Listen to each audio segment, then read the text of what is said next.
let's talk about Canada, our communist neighbors to the north. Some might say it's America's hat. I say it's Mark's Carney's time. The Liberal Party has gotten a resounding victory last night at the Canadian elections. Real country, by the way, not fake. I know, I checked. How are the markets not crashing? Does this whole financial system just run on hopium? Yes. No, literally. Like, it's just vibes. Breaking overnight this stunning political comeback thanks to and at the expense of President Trump. Canada's Liberal Party, led by Prime Minister Mark Carney, declared victory overnight despite being really left for dead. Why do you hate Canada so much? I get it, but like, we have nowhere to look for any news of someone being a dick about it. Wait, what? I don't hate Canada. What the f is wrong with you? If anything, I'm just jealous. But I am annoyed by the same fawning pieces that were written in 2016? Like, whenever Trudeau popped off, like all of the Trudeau was seen as like as a counter to Donald Trump, and in the aftermath, in 2015, yes, there was a lot of fawning pieces, but in the aftermath of the Trump victory, those pieces elevated. Okay, people were going crazy over Justin Trudeau and talking about how he is like a perfect. I even entertained it. How he was such a perfect counter to the madness that Trump presented. And I feel like that is what's going on again. That's what's happening right now. People are just like jumping on the Carney train pretty hard. And I mean, he is objectively better than PP, right? Like, that's not even a question. Pierre Polar Bear. So we shall see. I'm never going to jump on board with like a liberal W to be like, it's over. This is such a major victory. In the same way that like my assessment of Kamala's chances, like I wasn't excited. I gave an interview to Newsweek in the lead up to the election where I talked about how even if Donald Trump loses and Kamala Harris wins, like I am not excited about the future of America because Donald Trump has been able to successfully rebuild American politics in his vision, right? It's just the same principle here with Carney, not to like yuck your yum Canadians. Like, you got a stay of execution, right? You got a stay of execution, and you should celebrate PP losing his seat. You should celebrate the conservatives taking an L, especially because a couple months ago, Justin Trudeau was so fucking unpopular that it looked like conservatives were going to win, right? And then Donald Trump came out and saved your fucking country. Saved your country by being a repulsive little freak that kept entertaining the notion of permanent military annexation of Canada, which was insane. And then the Liberals did the right thing and they got Justin out. They put this dude in his stead. And very quickly, there was a massive jump in the polls. Like, it was insane. This is your moment to celebrate for sure. But if you think this is going to lead to like a Canadian socialist project, like, you know, it's not going to happen. Several months ago, but then Donald Trump took office, targeted Canada with tariffs, and threatened to annex it as the 51st state. America. I will say it's awesome that a dude whose only ambition was to win this race since the age of 20, like a guy who basically designed his entire life around this race that he just lost, okay, who's never had a real job, who basically rebuilt his own image in the process, a guy who has only been a politician for this purpose, got his shit pushed in crazy style as a direct consequence of Donald Trump and his associations with Donald Trump. I'm sorry. That is spectacular. That is amazing. And now he's fucking unemployed. That is a real moment for excitement and celebration. What a fucking fumble, dude. What a goddamn fumble. Jordan Peterson is probably crying since this Marxist regime has come back to Canada after years of Justin Trudeau's Che Guevaran style governance. And now Mark's Carney will follow the same agenda of socialist violence. Wants our land, our resources, our water, our country. Never. But these are not idle threats. President Trump is trying to break us so that America can own us.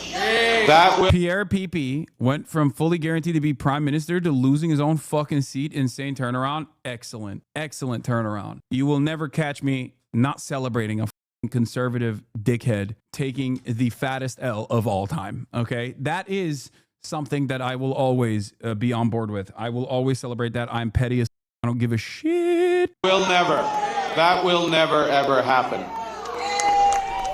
That was the main campaign issue, and this is what Donald Trump has said about Canada over the last several months. And we can't let them take advantage of the U.S. What I'd like to see, Canada become our 51st state. Canada only works as a state. It doesn't. We don't need anything they have.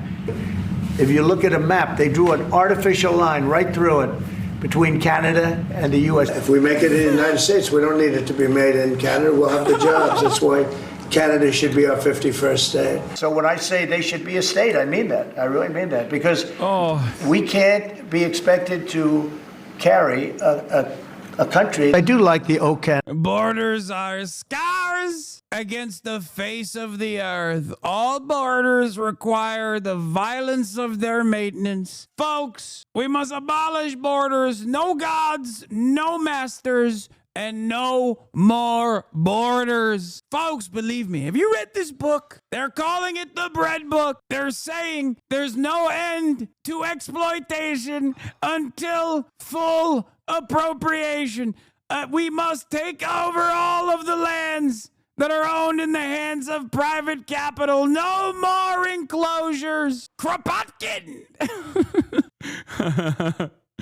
Oh, it's amazing. He endorsed himself the day of the election. Good luck to the great people of Canada. Elect the man who has the strength and wisdom to cut your taxes in half, increase your military power for free to the highest level in the world, have your car, steel, aluminum, lumber, energy, and other businesses quadruple in size with zero tariffs or taxes. If Canada becomes... Trudeau virtue signaled to a degree that was very...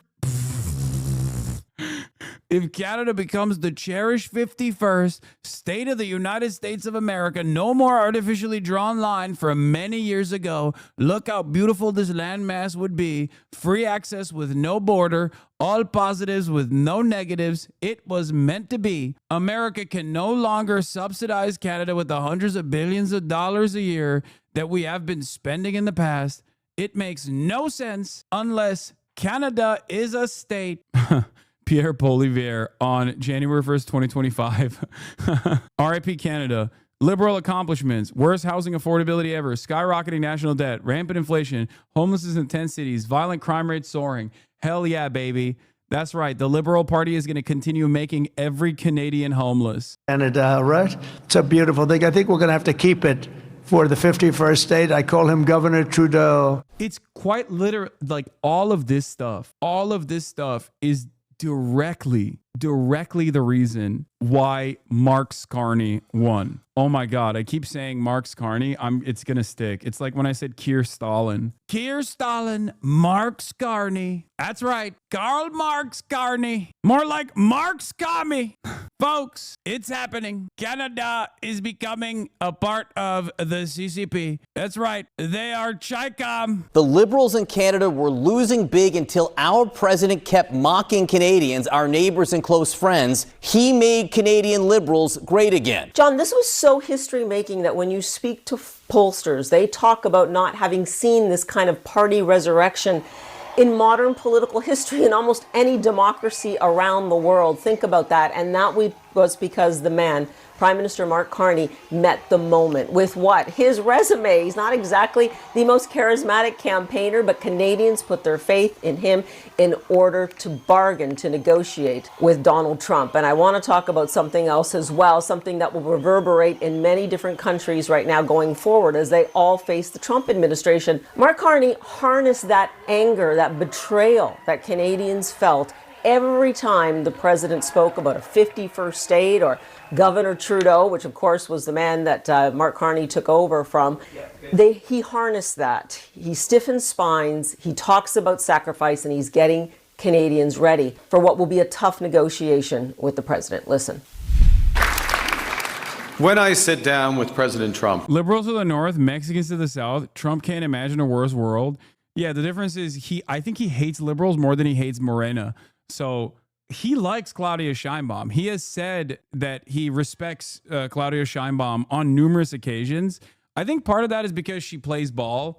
He also likes Claudia because she's popular, and Trump loves popular leaders. Mark Carney is a Harvard-educated economist with a master's degree and doctorate from Oxford University. He's also a former governor of the Bank of Canada and the Bank of England. So how will he likely take on Donald Trump and his tariffs?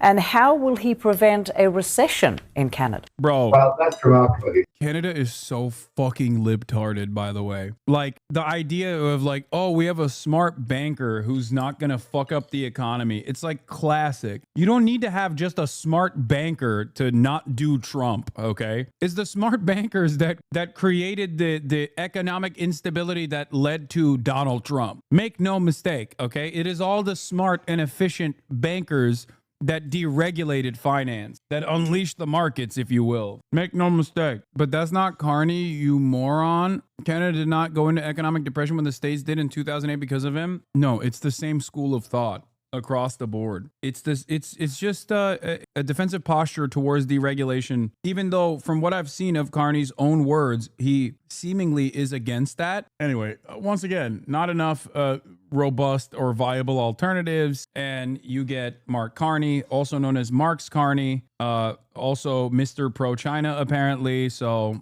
who knows where that goes, you know?